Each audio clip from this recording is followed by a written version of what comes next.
各位觀眾大家好，今日我將會從大阪前往東京，不過同以往搭乘新幹線有少少唔同，我將會從大阪嘅伊丹機場飛往東京嘅羽田機場，乘坐嘅日本航空 JAL 嘅國內線頭等艙。另外一個比較特別嘅地方就係、同大家經常聽到嘅737、777、787呢啲機型唔同，日航係少有嘅幾間依然營運緊波音767嘅航空公司。咁今日我要搭乘嘅呢班航班咧，就剛好係日航嘅767-300，咁就讓我哋一齊嚟體驗一下呢部經典飛機嘅飛行體驗係點樣。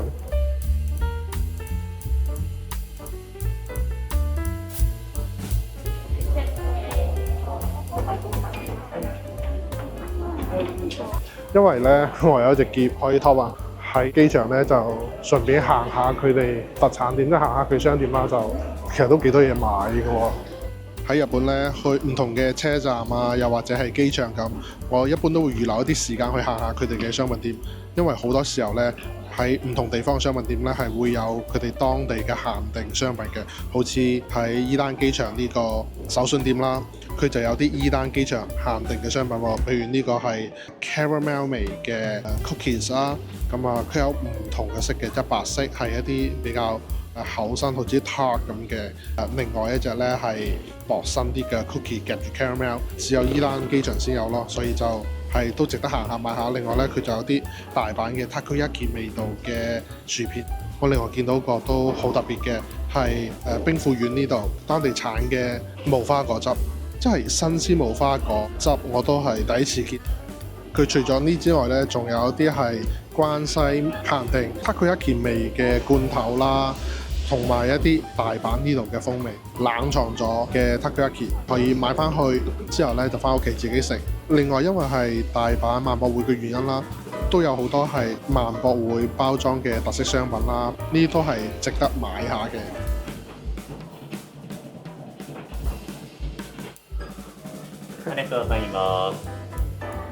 濃厚少少嘅大阪名物無花果汁。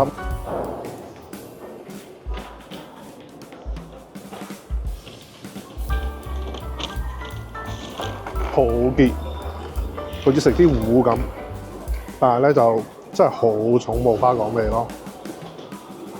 我而家喺 Terminal 嘅北邊啦，都有幾多餐廳，咁啊 check in 完之後咧就打算去揾啲嘢食。咁伊丹機場呢度除咗普通嘅安檢線之外咧，呢度都仲有一個係俾真係商務或者頭等專用嘅出發口。其實咧，日航喺伊丹機場咧個 lounge 咧，我都係可以入去嘅。不過我知道國內線嗰啲 lounge 咧就唔會有啲咩嘢食嘅，所以咧我而家就打算喺呢度行下，順便食個 lunch 先。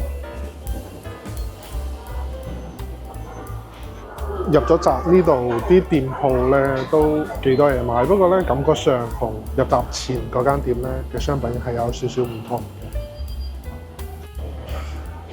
蓬萊館嗰啲急凍嘅豬肉包同燒賣，呢度有間食壽司嘅，話係日本各地新鮮嘅壽司食材。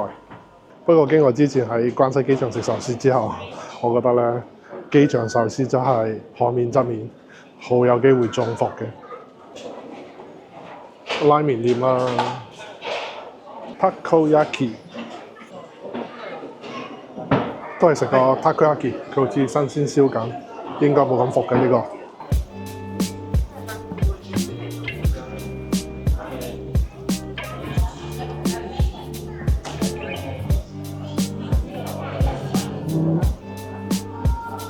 好大嚿takoyaki啊！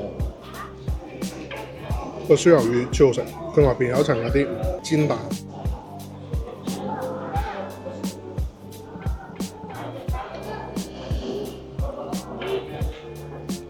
佢機場食飯 counter 咧，一個好奇怪嘅設計，喺個肚呢個位係個叉電掣。如果你要食嘢嘅話咧，咁挨過去咧，有冇挨得太近喎？如果唔係咧，個掣就會俾個肚撞鬆咗。佢點解唔設計喺張台上面咧？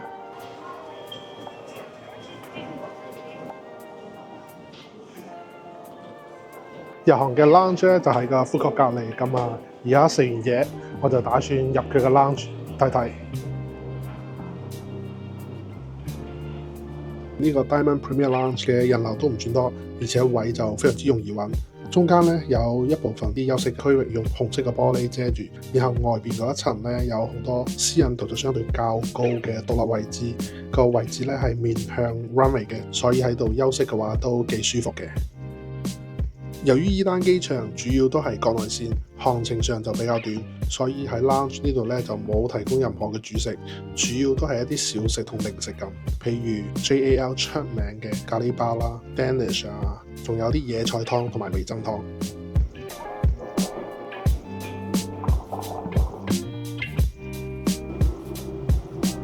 今日嘅登機閘口係機17。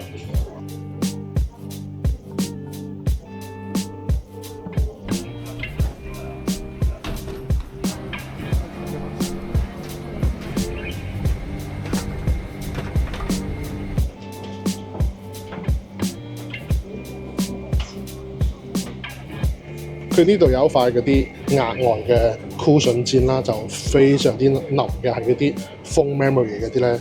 我今次個位咧係 1K， 佢嘅頭等咧係得一行嘅啫，我就喺靠右邊個位。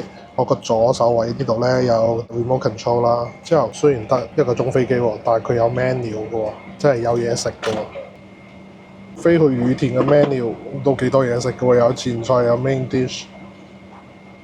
右手邊扶手嗰度咧就有嗰啲座位嘅調節，呢張凳咧就唔可以完全躺平嘅，不過咧就可以挨後唔少。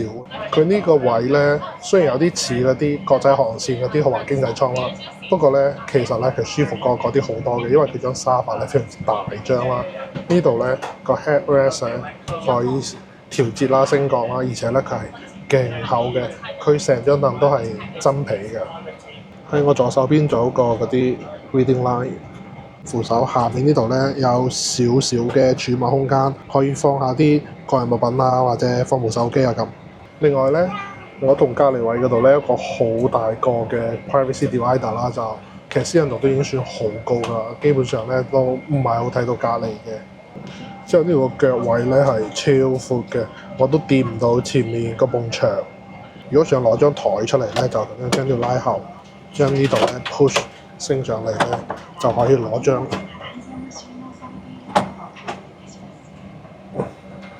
好大張嘅木台。呢張台仲要好實淨下添。頭等嘅座位都冇每個人有獨立嘅螢幕，只係牆上有一個螢幕係大家分享。日本國內線咧係超有效率嘅。咁咧，我呢班機咧係下晝4點半起飛啦。咁一般咧喺其他國家，譬如喺美加啦，佢有可能提前30分鐘或者40分鐘就要準備登機啦。呢度唔係嘅喎，呢班機提前20分鐘嘅啫，佢係講咗4點2個字登機，即係10分鐘要登機完，準備起飛。所以基本上咧係所有人咧都係超有效率，排晒隊咁啊，即刻登機坐低嘅。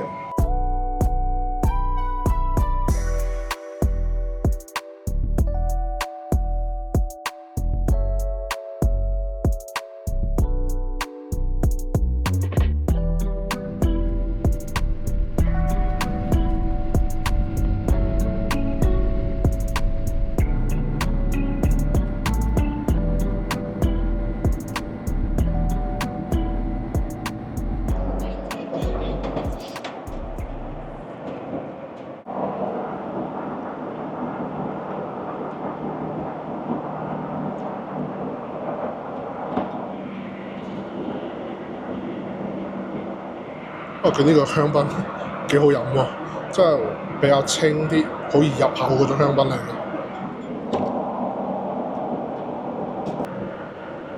佢呢度有2款前菜，有一個係嗰啲豆腐沙律，另外一個係蝦沙律。之後個主菜都勁豐盛咯，有3樣嘢啦，譬如三文魚啊，另外一個係炸物嚟嘅。之後甜品有呢個叫做 Tokyo Rich Mocha Cheesecake， 另外呢個應該係個飯嚟嘅。真係好得意啊！呢個唔係啲紙殼，係個膠殼嚟嘅。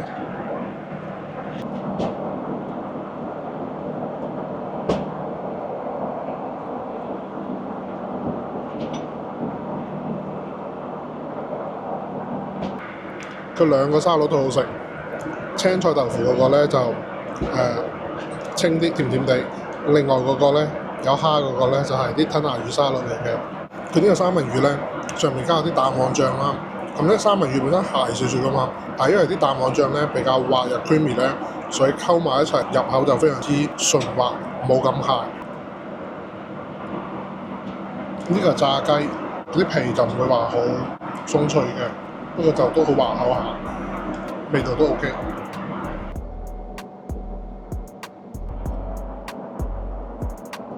加埋起飛同降落咧，喺空中停留嘅時間真係半個鐘頭。基本上咧食完呢餐飯咧就降落，咁啊連去洗手間嘅時間都冇嘅，而且食飯咧個節奏都仲要好快下喎，即係你可以慢慢 hea 住嚟食咯。不過呢個飛機餐嘅水準唔差嘅喎，我覺得咧都好過唔少國際長途嗰啲短途航班啦。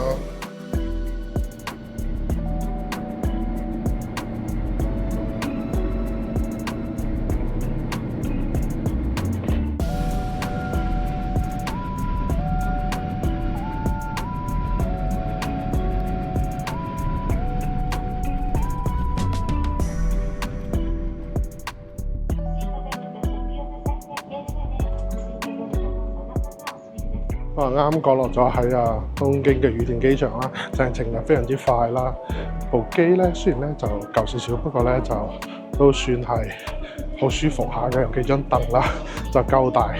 而且咧唔知點解咧，我覺得咧日航嗰啲空服咧啲服務態度係超級之好嘅。我落機咧，佢哋仲寫咗張嗰啲明信片俾我啦，仲有一個小禮物，我都唔知咩嚟嘅，一陣拆開嚟睇下先。哇，超正咯！佢送咗兩個呢啲飛機模型俾我，有張貼紙，超貼心咯。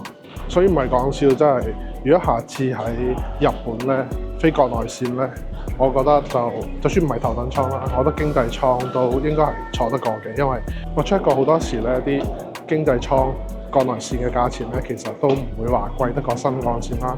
以佢哋嘅高效嚟講咧，就都係值得坐嘅。咁好啦，今次嘅旅程分享就到呢度。